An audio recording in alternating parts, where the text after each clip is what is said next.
ہم بتا چکے ہیں کہ نبوت کے 11ویں سال موسم حج میں یثرب کے 6 آدمیوں نے اسلام قبول کر لیا تھا اور رسول اللہ صلی اللہ علیہ وسلم سے وعدہ کیا تھا کہ اپنی قوم میں جا کر آپ کی رسالت کی تبلیغ کریں گے۔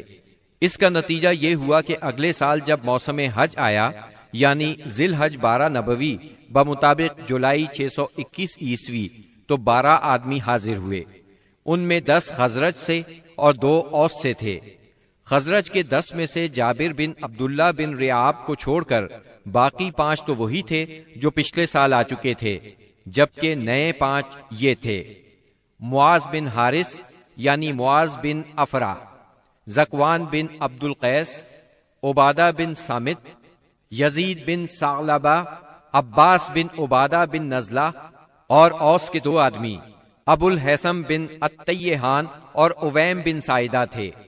یہ لوگ مینا کی گھاٹی میں رسول اللہ صلی اللہ علیہ وسلم کے ساتھ جمع ہوئے۔ عقبہ کی اس بیعت کی تفصیل صحیح بخاری میں سیدنا عبادہ بن سامت رضی اللہ عنہ سے مروی ہے۔ وہ بیان کرتے ہیں کہ رسول اللہ صلی اللہ علیہ وسلم نے فرمایا، آؤ مجھ سے اس بات پر بیعت کرو کہ اللہ کے ساتھ کسی چیز کو شریک نہیں کرو گے، چوری نہیں کرو گے، زنا نہیں کرو گے، اپنی اولاد کو قتل نہیں کرو گے، اپنے ہاتھ پاؤں کے درمیان سے گھڑ کر کوئی بہتان نہیں لاؤ گے، اور کسی بھلی بات میں میری نافرمانی نہیں کرو گے۔ جو شخص یہ ساری باتیں پوری کرے گا تو اس کا اجر اللہ کے پاس ہے، اور جو شخص ان میں سے کسی چیز کا ارتکاب کر بیٹھا پھر اسے دنیا ہی میں اس کی سزا دی گئی تو یہ اس کے لیے کفارہ ہوگی، اور جو شخص ان میں سے کسی چیز کا ارتکاب کر بیٹھا پھر اللہ نے اس پر پردہ ڈال دیا تو اس کا معاملہ اللہ کے حوالے ہے، وہ چاہے تو سزا دے چاہے تو معاف کر دے۔ سیدنا عبادہ فرماتے ہیں کہ ہم نے اس پر آپ سے بیعت کی۔ بیعت پوری ہو گئی اور حج ختم ہو گیا تو نبی کریم صلی اللہ علیہ وسلم نے ان کے ساتھ مصعب بن عمیر رضی اللہ عنہ کو روانہ فرمایا تاکہ وہ لوگوں کو قرآن پڑھائیں اور دین سکھائیں۔ سیدنا مصعب بن عمیر رضی اللہ عنہ نے ابو امامہ اسعد بن زرارہ رضی اللہ عنہ کے گھر قیام فرمایا، پھر دونوں اسلام کی تبلیغ کے لیے سرگرم ہو گئے۔ اس کے بعد اگلے سال موسم حج سے پہلے مصعب بن عمیر رضی اللہ عنہ بہت سی کامیابیوں کی بشارتیں لیے مکہ معظمہ واپس آ گئے۔ موسم حج 13 نبوت میں یثرب کے 70 سے زیادہ مسلمان حج کی ادائیگی کے لیے مکہ تشریف لائے۔ یہ اپنی قوم کے مشرک حاجیوں میں شامل ہو کر آئے تھے۔ مسلمانوں نے طے کیا کہ رسول اللہ صلی اللہ علیہ وسلم کو مدینہ منورہ آنے کی دعوت دیں گے۔ چنانچہ یہ لوگ ایام تشریق کے درمیانے روز یعنی 12 ذی الحجہ کو رات کے وقت جمرہ عقبہ کے پاس گھاٹی میں جمع ہوئے۔ یہ کل 75 آدمی تھے، 62 خزرج کے اور 11 اوس کے۔ ان کے ساتھ 2 عورتیں بھی تھیں، اور یہ اجتماع بالکل خفیہ طریقے سے ہوا۔ نبی اکرم صلی اللہ علیہ وسلم اپنے چچا سیدنا عباس رضی اللہ عنہ کے ساتھ ان لوگوں کے پاس پہنچے۔ سیدنا عباس رضی اللہ عنہ ابھی تک مسلمان نہیں ہوئے تھے، لیکن اپنے بھتیجے کے معاملے میں اطمینان چاہتے تھے، اس لیے سب سے پہلے انہوں نے ہی بات کی۔ بولے، رسول اللہ صلی اللہ علیہ وسلم اپنی قوم اور اپنے شہر میں عزت اور حفاظت کے ساتھ ہیں، لہٰذا اگر تمہارا یہ خیال ہے کہ تم انہیں جس چیز کی طرف بلا رہے ہو اسے نبھاؤ گے اور انہیں ان کے مخالفین سے بچا لو گے تو تم نے جو ذمہ داری اٹھائی ہے اسے اچھی طرح جان لو، ورنہ ابھی سے انہیں چھوڑ دو۔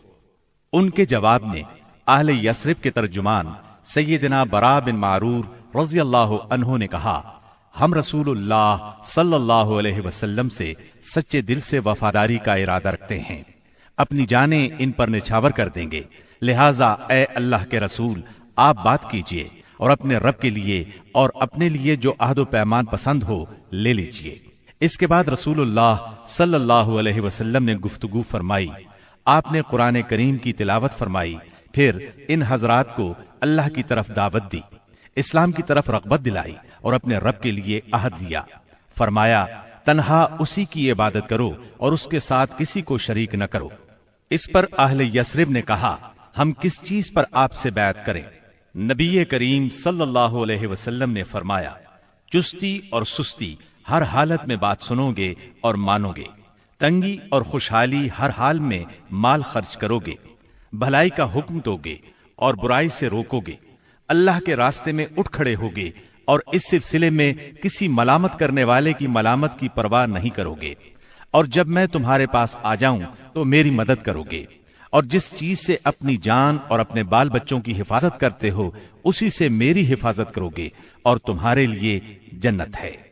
سیدنا عبادہ رضی اللہ عنہ فرماتے ہیں کہ ہم نے آپ سے اس بات پر بھی بیعت کی کہ حکومت کے بارے میں اہل حکومت سے جھگڑا نہیں کریں گے۔ اس پر سیدنا برا بن معرور رضی اللہ عنہ نے آپ کا ہاتھ پکڑا اور عرض کیا، ہاں اس ذات کی قسم جس نے آپ کو حق کے ساتھ بھیجا ہے، ہم یقیناً اس چیز سے آپ کی حفاظت کریں گے جس سے اپنے بال بچوں کی حفاظت کرتے ہیں، لہذا آپ ہم سے بیعت لیجئے۔ اتنے میں سیدنا ابو الحسن بن تیہان رضی اللہ عنہ نے بات کاٹتے ہوئے کہا، اے اللہ کے رسول، ہمارے اور کچھ لوگوں کے درمیان عہد و پیمان کی رسیاں ہیں، اور اب ہم ان رسیوں کو کاٹنے والے ہیں، تو کہیں ایسا نہ ہو کہ ہم تو یہ رسیاں کاٹ ڈالیں، ادھر اللہ آپ کو غلبہ عطا کر دے تو آپ ہمیں چھوڑ کر اپنی قوم میں آ جائیں۔ یہ سن کر آپ مسکرائے، پھر فرمایا، نہیں بلکہ آپ لوگوں کا خون میرا خون اور آپ لوگوں کی بربادی میری بربادی ہے۔ میں آپ لوگوں سے ہوں اور آپ لوگ مجھ سے ہیں۔ جس سے آپ جنگ کریں گے میں بھی اس سے جنگ کروں گا، جس سے آپ صلح کریں گے میں بھی اس سے صلح کروں گا۔ ابھی آپ نے یہ الفاظ فرمائے ہی تھے کہ ٹھیک اسی وقت سیدنا عباس بن عبادہ بن نزلہ رضی اللہ عنہ آگے بڑھے اور بولے، آپ لوگ جانتے ہیں کہ ان سے کس بات پر بیعت کر رہے ہیں؟ ان سے سرخ و سیاہ یعنی سارے انسانوں سے جنگ پر بیعت کر رہے ہیں۔ میرا مطلب ہے اس بیعت کے بعد ہم سب لوگوں سے جنگ مول لے لیں گے۔ اس لیے اگر آپ کو اندازہ ہے کہ جب آپ کے اموال کا صفایا کر دیا جائے گا اور آپ کے معزز لوگ قتل کر دیے جائیں گے تو آپ ان کا ساتھ چھوڑ دیں گے۔ اگر ایسا کرنا ہے تو پھر ابھی ساتھ چھوڑ دیں، کیونکہ اس طرح دنیا اور آخرت کی رسوائی ملے گی۔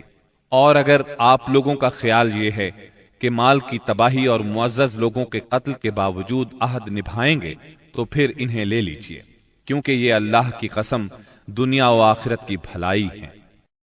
تب ان لوگوں نے کہا، ہم انہیں اپنے مالوں کی تباہی اور معزز لوگوں کے قتل کے خطرے کے باوجود ساتھ لیتے ہیں۔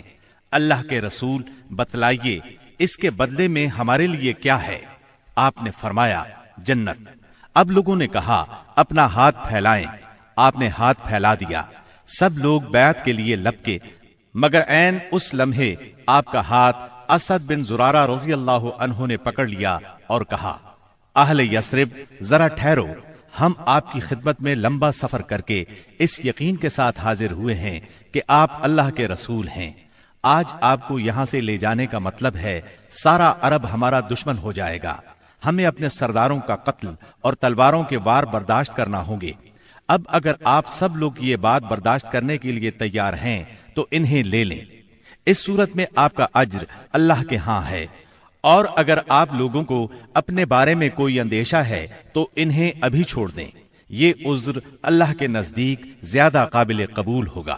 یہ سن کر لوگوں نے کہا، اسد اپنا ہاتھ ہٹائیے، اللہ کی قسم نہ ہم اس بیعت کو چھوڑ سکتے ہیں نہ توڑ سکتے ہیں۔ اس کے بعد ایک ایک آدمی نے اٹھ کر بیعت کی۔ راجح ترین قول کے مطابق سب سے پہلے بیعت کرنے والے خود اسد بن زرارہ رضی اللہ عنہ تھے۔ ایک قول یہ بھی ہے کہ سب سے پہلے بیعت ابو الحسن بن تیہان نے کی۔ ایک تیسرا قول یہ ہے کہ سیدنا برا بن معرور نے سب سے پہلے بیعت کی۔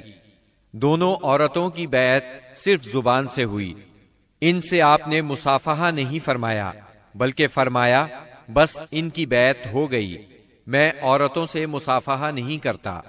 بیعت مکمل ہو چکی تو رسول اللہ صلی اللہ علیہ وسلم نے فرمایا، اپنے میں سے 12 نقیب پیش کریں جو اپنی قوم کے نگران ہوں گے، ان کے معاملات کے ذمہ دار ہوں گے۔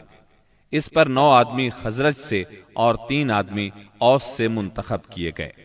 جب ان کا انتخاب ہو چکا تو رسول اللہ صلی اللہ علیہ وسلم نے فرمایا، آپ لوگ اپنی قوم کے تمام معاملات کے ذمہ دار ہیں، جس طرح عیسیٰ علیہ السلام کے حواری ان کی طرف سے کفیل ہوئے تھے، اور میں اپنی قوم یعنی مسلمانوں کا کفیل ہوں۔ ان سب نے ایک زبان ہو کر کہا جی ہاں۔ تو یہ تھی دوسری بیعت عقبہ۔